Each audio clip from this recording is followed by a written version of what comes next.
In today's video, I'm going to teach you how to give customer statements in QuickBooks Online. By the end of this walkthrough, you'll know exactly where to go and what to click to quickly send clear, professional statements to your customers.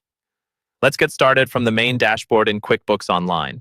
The first thing you want to do is head over to the Sales area. You'll usually see this on the left-hand navigation menu. Go ahead and click Sales. This is where QuickBooks keeps everything related to your customers, invoices, products, and payments.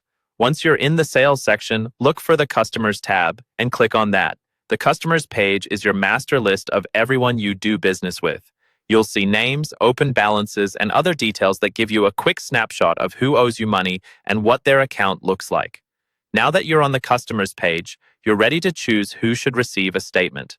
On the left side of each customer's name, you'll see a small checkbox. Simply click the checkbox next to each customer you want to include. You can select one customer if you're sending a single statement, or choose multiple customers if you're doing a batch of statements all at once. Take a moment to double-check your selections so you're only sending statements to the customers you intend to.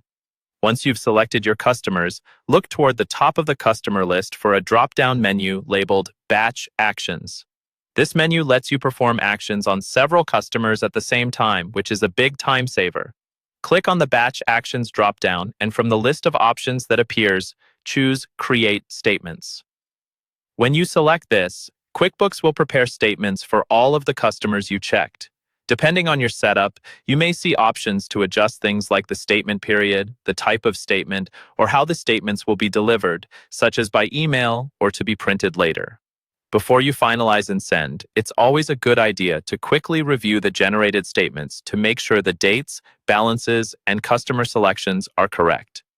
Once everything looks good, go ahead and complete the process to send or print those statements. And that's all there is to it.